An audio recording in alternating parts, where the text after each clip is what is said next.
Assalamualaikum warahmatullahi wabarakatuh. Mohon izin kepada mahasiswa untuk pertemuan pekan kedua ini kita akan melakukan secara asinkronus karena hari Senin sampai Rabu libur ya. Jadi silakan untuk belajar masing-masing di rumah dengan mempelajari video yang sudah saya siapkan. Ya, setelah pekan kemarin kita membahas mengenai pengantar ya, manajemen industri jasa pangan, kemudian ke perencanaan menu ya dan standar-standar. Kita lanjut untuk pekan ini membahas mengenai merencanakan kebutuhan bahan makanan dalam penyelenggaraan makanan institusi.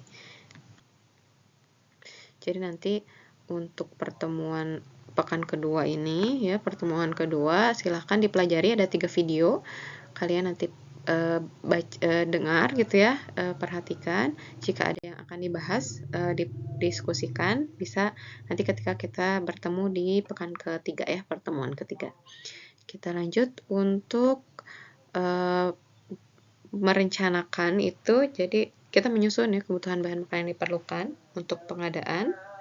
Tujuannya adanya usulan anggaran ya dan kebutuhan bahan makanan selama periode tertentu. Biasanya itu dalam periode 1 tahun anggaran. Perencanaan ini merupakan bagian dari kontrol inventaris. Kontrol inventaris yaitu jadi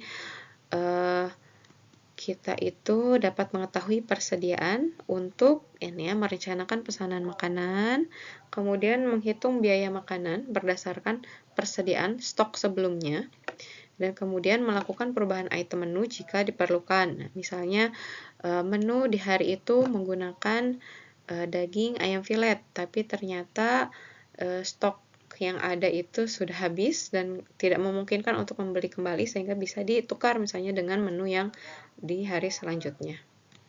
Ya. Nah, kemudian juga kita bisa mengantisipasi adanya barang hilang, apakah itu misalnya dicuri atau misalnya terlalu berlebihan penggunaannya, itu bisa dicegah gitu ya di kemudian hari.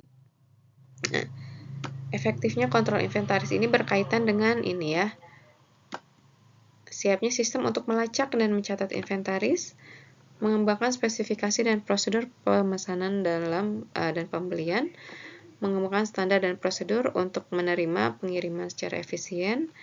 Nah, kemudian juga menentukan frekuensi dan proses rekonsiliasi inventaris. Kemudian juga analisis data inventaris dan penentuan area yang perlu ditingkatkan. Ini data apa saja yang dibutuhkan untuk perencanaan kebutuhan. Seperti biasa harus adanya kebijakan ya dari pimpinan gitu ya, berdasarkan dengan kebutuhan. Kemudian juga adanya data peraturan pemberian, misalnya untuk rumah sakit ya, ada beberapa diet, atau misalnya school feeding yang dilaksanakan sekarang, makan siang gratis, itu ada aturannya mengenai untuk makanan SD, porsinya seperti apa, anak SMP seperti apa, SMA seperti apa. Data standar makanan untuk konsumen, kemudian standar harga, dan juga adanya siklus menu ya. Nah, yang dipertimbangkan tadi standar-standar yang sudah disusun ya, pedoman menu, standar porsi.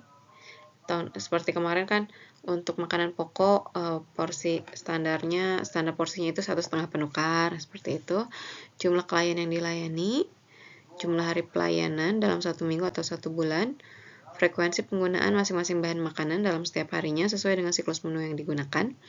Kemudian berapa kali putaran menu dalam 1 bulan atau tribulan. Misalnya siklus 10 berarti kan kalau dalam 1 bulan itu 3 kali ya, 3 kali putaran, atau misalnya kalau 7 siklus berarti 4 kali putaran dan lain sebagainya. Nah, untuk merencanakan bahan makanan, kita tidak boleh melupakan adanya yang disebut kebutuhan energi dan zat gizi. Kita bisa menggunakan Harris Benedict ini untuk sifatnya personal ya. Jadi setelah didapatkan energinya berapa, nanti dikonversi ke dalam gramasi karbohidrat, protein, dan lemaknya ya berdasarkan ketentuan. Atau menggunakan angka kecukupan gizi gitu ya. Kalau misalnya tadi Harris Benedict kan kita ribet satu-satu dihitung kebutuhannya. Nah, kita menggunakan AKG berdasarkan golongan umur yang dilayaninya. misalnya anak SD kita menggunakan kebutuhan untuk 10-12 tahun ya. Energinya protein, lemak, karbohidrat seperti itu. Kemudian ini untuk contoh perhitungan jumlah kebutuhan bahan makan sehari untuk anak. Dilihat ini misalnya 1 kali makan untuk sarapan totalnya 486 kalori ya, protein, lemak, karbohidrat, sama seperti menyusun di gizi daur ya. Ini seperti ini. Jadi disesuaikan dengan kecukupannya.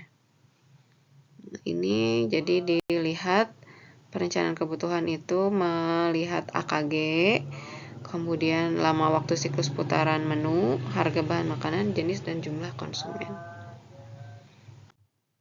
Ini diperhatikan ada 2 standar kualitas dan juga standar kuantitas ya dalam perhitungan kebutuhan. Standar kualitas berarti kita melihat ke spesifikasi bahan makanan berdasarkan standar mutu yang sudah ditentukan sebelumnya.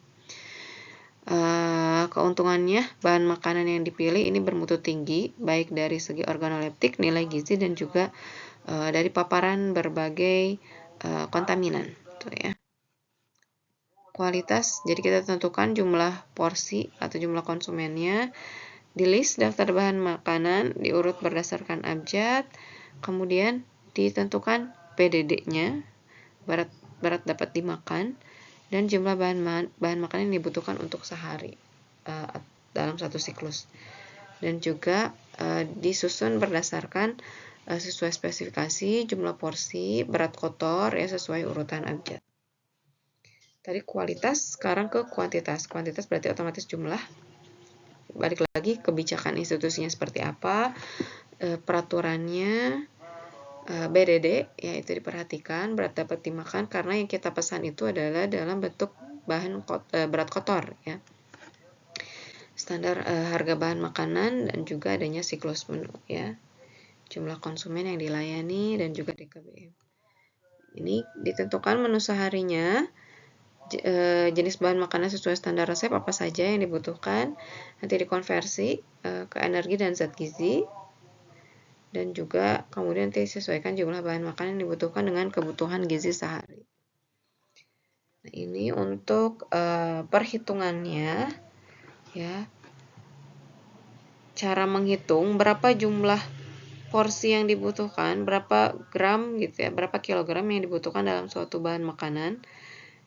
Cara menghitungnya adalah ini, jumlah pemakaian bahan makanan per hari dikali standar porsi dikali jumlah konsumennya.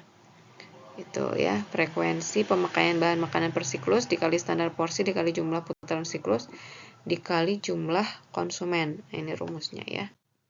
Nah, pertanyaannya misalnya begini. Diketahui porsi pemakaian daging sapi itu 2 porsi per hari.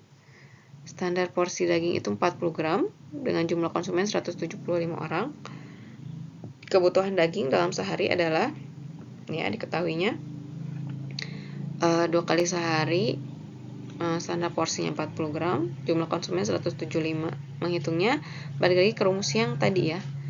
Ini rumusnya sehingga langsung dikalikan ya, 2 kali per hari dikali standar porsinya 40 dikali 175. Ini didapatkan 14.000 gram, dikonversi ke kilogram 14 kilo ya. Nah, ini apakah sapi ini ada BDD-nya? Diperhatikan di TKPI ya. Kalau ada berat BDD berarti otomatis yang dipesan itu tidak 14 kg ya, lebih dari 14 kg. Nah, silakan dihitung jika ada kasusnya seperti ini, penggunaan ayam. Berapa kebutuhan ayam dalam 1 bulan? Itu silakan dihitung ya. Saya PR-kan. Nah, kemudian bahan makanan standar porsi yang tidak pasti, contohnya misalnya bumbu.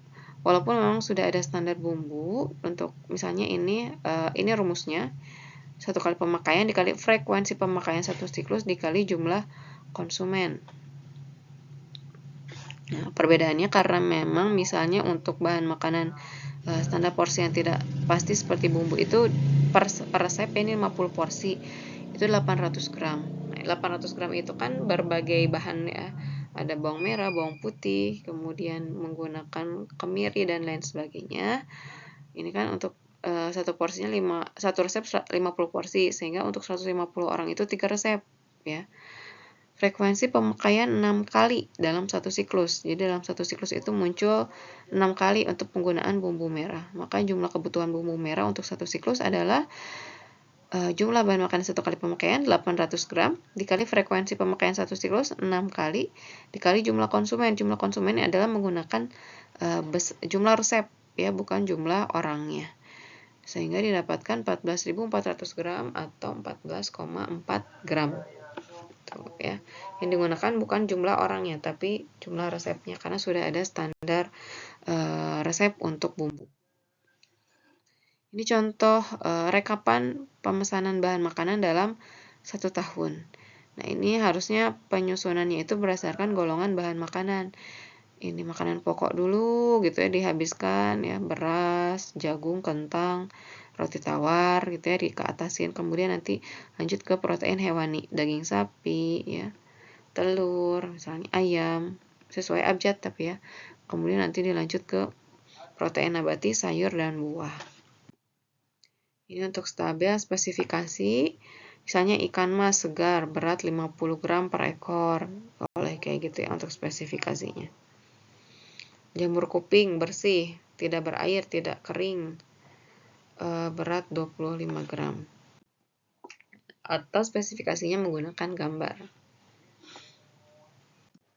Gitu, jika ada yang mau ditanyakan, boleh disimpan untuk pertemuan berikutnya. Dilanjut ke video selanjutnya ya.